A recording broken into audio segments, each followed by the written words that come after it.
So, hello and welcome to this episode of the Trend Detection Podcast on our new home, which will be, once this is published, on the Siemens Podcast Network. And we're not quite live again doing our live sessions, but we will be very soon, hopefully, so keep an eye out for that. But for now, we're going to continue our Truth About Predictive Maintenance sessions with my colleague, Nat Ford, who I'll ask to introduce himself in a sec. But today, we're going to talk about, and again, it's related to actually with our recent integration with Siemens. It's really about the full stack offering, which being part of Siemens and all the various wonderful products available, we can do that versus a software offering, and really what are the advantages, and what doors that has opened, I guess, for us. So before we get started, I'll just ask Nat just to introduce himself to the audience. Yeah, hi. Thanks, Noel. Good to see you. Hello, everybody. My name is Nathaniel. I would have previously introduced myself as one of the sales directors from Senseye, but as I hope you're aware, Senseye is no more. We are now part of Siemens entirely. So the products still exist, the people still exist, the mindset still exists, but we're now part of a much bigger organization, which is fantastic and actually bodes well for this conversation. I have been with the company for 5 years, and the reason that I like doing these calls is because me and colleagues like me spend an awful lot of time with clients, but we see the full life cycle of relationships right from the first moment we meet people, and evangelizing and understanding the situation through to sort of full deployments. And of course, along that journey, there's lots of things that happen and considerations and things which are worthy of discussion. And so it's interesting to come on these sessions with you, Noel, and talk those things through. And I think today's topic is quite an interesting one, really, because that comparison between a full stack solution versus, I guess, how we positioned ourselves before as being the software piece across the cloud, diligently providing a predictive maintenance solution, regardless of architecture, is an interesting, and the impact on us is going to be interesting of the potential changes. No, exactly. So, I mean, should we start by just sort of defining what those two, what we're saying, what are we comparing here? I guess would be a good starting point, I think.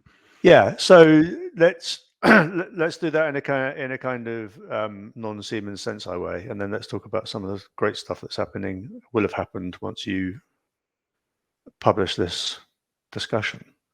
So essentially, as a technology, previously, we would discuss with clients the need for predictive maintenance, the need for the ability to raise cases on assets.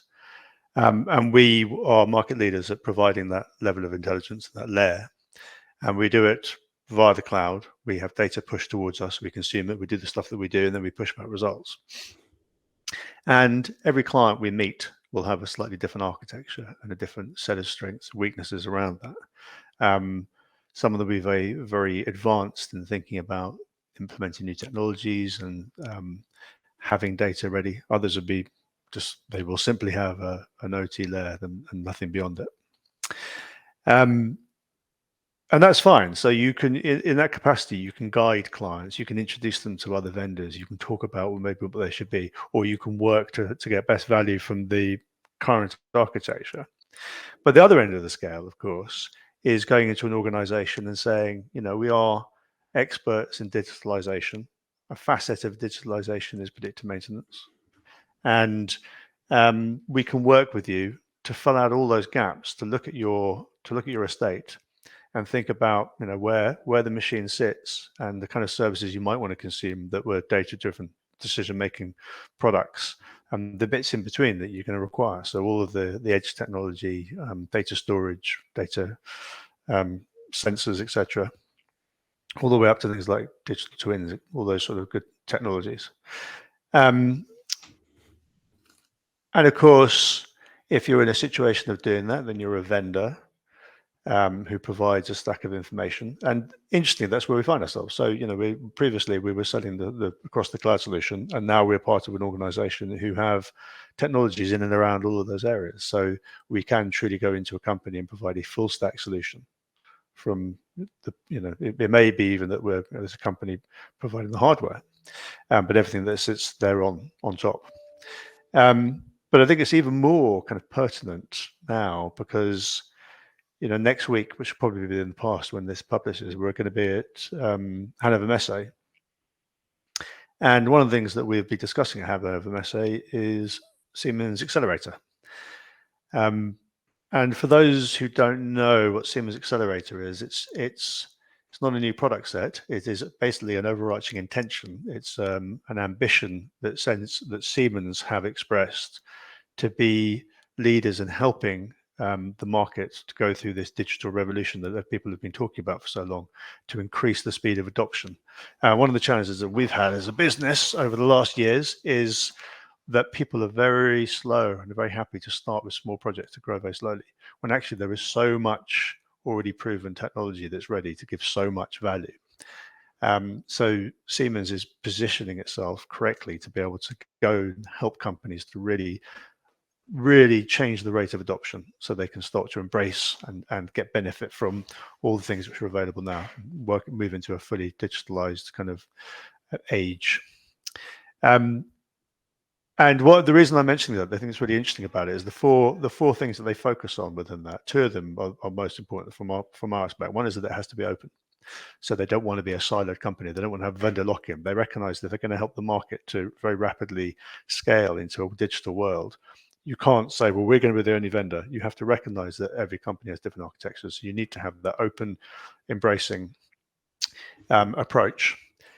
You need to have interoperability between the different things that you're doing, so you don't have multiple verticals in your business that are providing different solutions. So everything needs to be able to plug and play, and you need to build, internally and externally. It needs to be flexible. So companies need to be able to do things in different ways at different scale at different speeds. And also the idea that, as we have done for some time, that these things should be provided as a service as opposed to boxes, right? So they're the kind of concepts and the ideas that will guide the way that I could keep saying they. Let's say we're Siemens, right? So we will be, aren't we? exactly. We'll be guided by those principles and that idea. So it's kind of like the vision and the mission to achieve said vision in our area of the business within DI be around industrial operations. So taking that ideology and looking at it in classically in factories and manufacturing areas and with maintenance teams, etc. So thinking about how do you embrace that connection between IT and OT, and how do you do that rapidly, and how do you do that scalable, open, flexible, interoperable way. And then very specifically for us, the percentage of that whole vision that we'll be helping to achieve as part of the Siemens world will be data-driven decision tools. So you've got your environment, your estate, your machines, the things that that are part of your life. You've got your technologies that are helping you to extract data and do things and store it and convey it and be meaningful.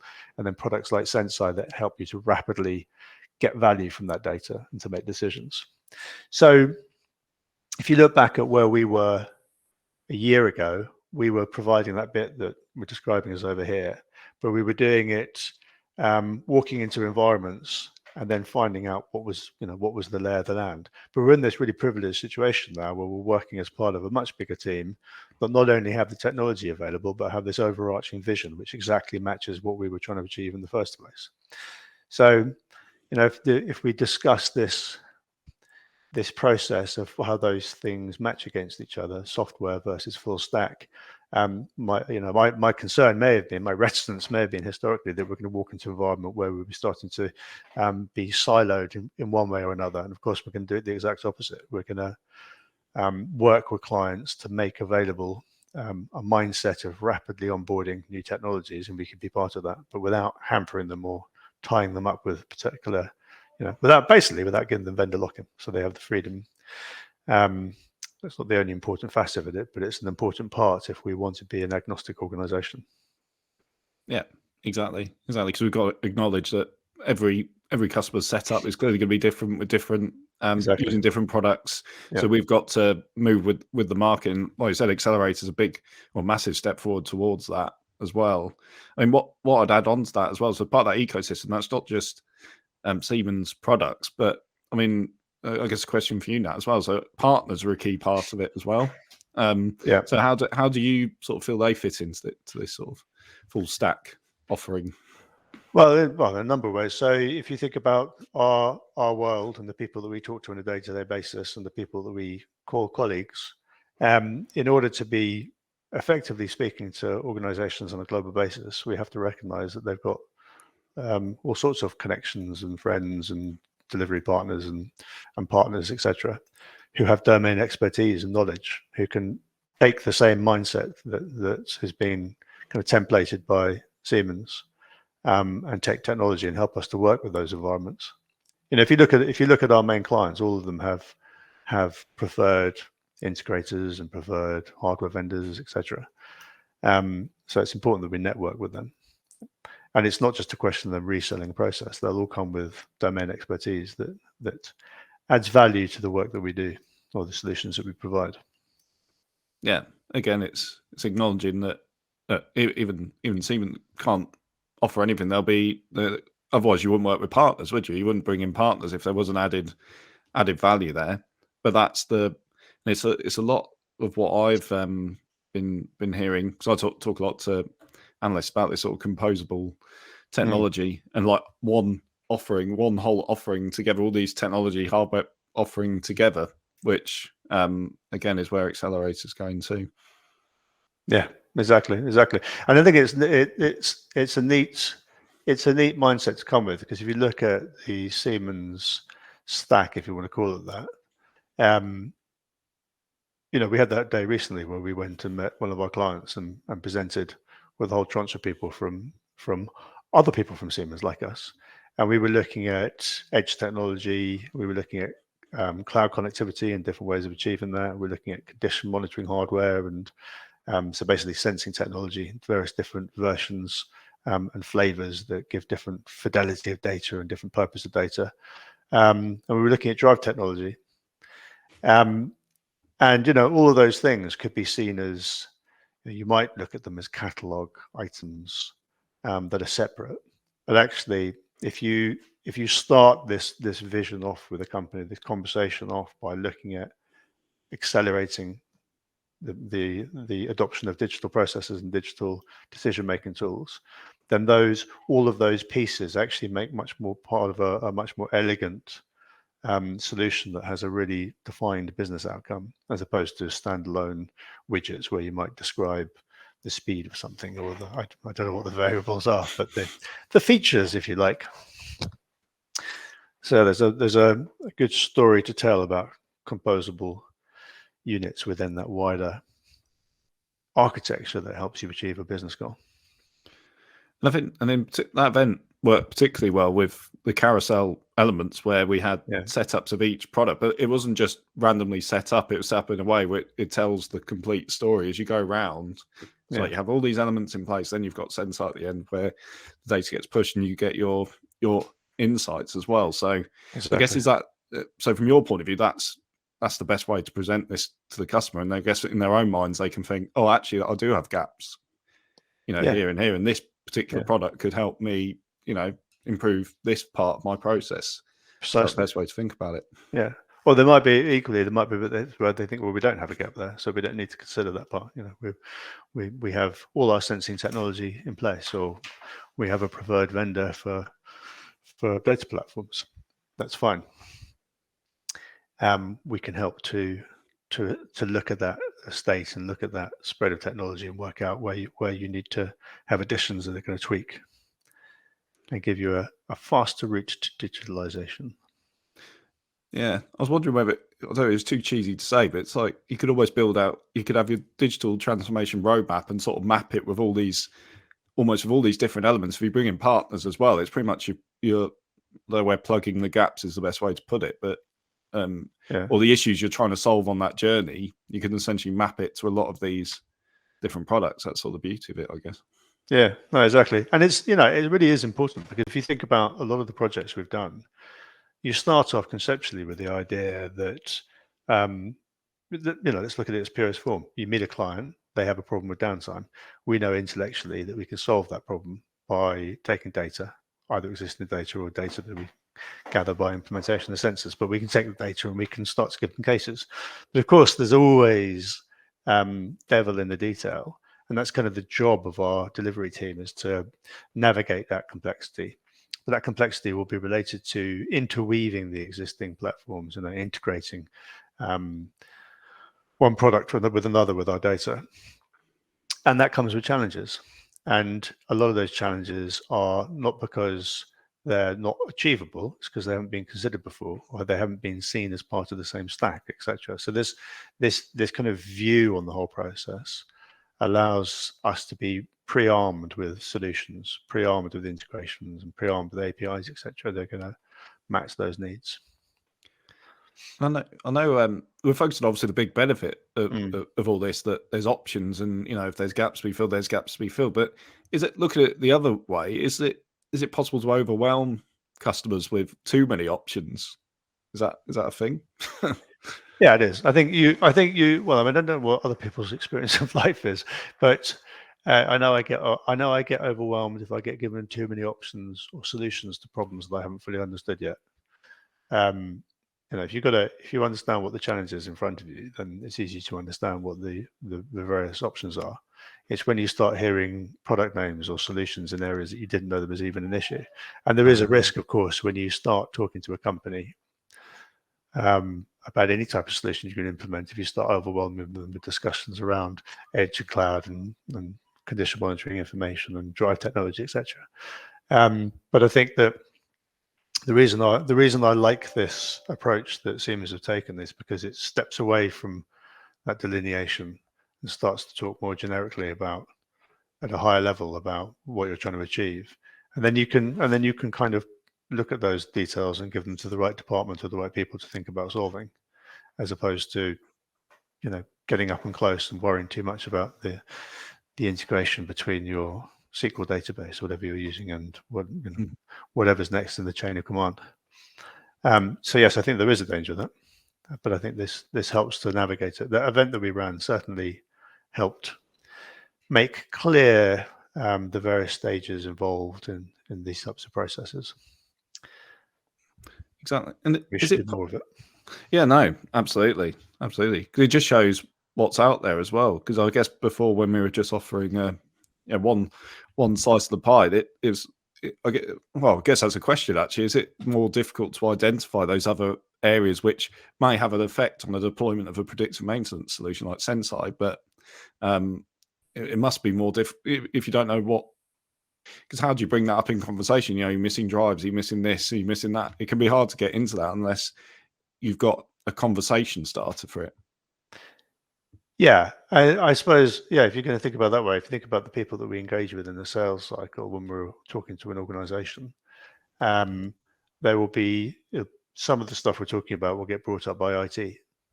And it's probably more responsible for us as a vendor to have raised it first and have it as part of the plan, the kind of scoping phase, to understand the current situation, what's available, and to educate about what might be needed and how that might be achieved, rather than waiting for it to be a question that's raised by a division who aren't going to be the end client ultimately, like IT. So yeah, this definitely formalizes the process of having a view on the full requirement, if you like. Yeah, no, exactly. Okay. So, I think it'd be a good idea to have a follow-up session on this, where we get somebody in from one of the Siemens departments to discuss in depth some of the technologies. That's actually, that's a really good point, because I guess we've got let's say the Senseye Predictive Maintenance perspective within Siemens, but you're right, it'd be an interesting discussion viewing it from our point of view, from the outside in, from the other way, bringing a platform or product like us into the conversation, if it works the same way in that respect, or the mindset's in the same way. I don't know have you had any feedback because obviously you've worked very closely with a lot of our colleagues from that point of view. Yeah, absolutely. Yeah, absolutely. But I think that some of the guys that we met recently would be up for that conversation. But I'm not going to put words in their mouth. Let's ask them and see if they'll come on and chat. Exactly. No, that's good. That's really good. So not a big topic today, but I think, just from my point of view, as a summary, we were very specifically a cloud software vendor, and had an agnostic view on the market. We're now part of a huge organization who have a full stack offering, which they describe much more responsibly now as, tools that you can help to achieve this overall acceleration process, Siemens accelerator process, of enhancing and speeding up digitalization. And we're sort of really excited to play part of that. There will always be that divide between the overall picture and the business, the problems that you solve, etc., and the nitty-gritty of actual technology and hardware and software. But we're going to learn more and more about it, and I think it's something that we can be excited about. Actually, if there's anybody who listens to this who works for an organization who thinks they benefit from having a session where they have a view on that kind of full stack, the things that sit within our area of the business that help to achieve digitalization, then get in contact with Niall and let them know, because we'd be very happy to run that session. Yeah, absolutely. So we're keeping it short and sweet as we ease our way back in on this side, but it's good that I've got another future topic idea in the bag as well, so that's good. Just to reiterate, we'll be back live very, very soon. I haven't got an exact date, but we'll be running those live sessions. It's good to get people involved, asking questions as well, and spinning out into other topics. So it's not quite the same, is it? No, there's no one listening to us currently. No, exactly. It's a bit disconcerting from my point of view. Is that it sounds a bit it'd be nice to have more people on live. It's always better to know that there's a few people there listening in. But we will have that again. But and on this kind of topic and others around the truth about predictive maintenance, I've had some good feedback about it, and we'll continue it. So for now, thank you to Nat for your contributions and insights. And we will be back very, very soon. Thank you all. Cheers, Niall. Cheers, everybody. Bye.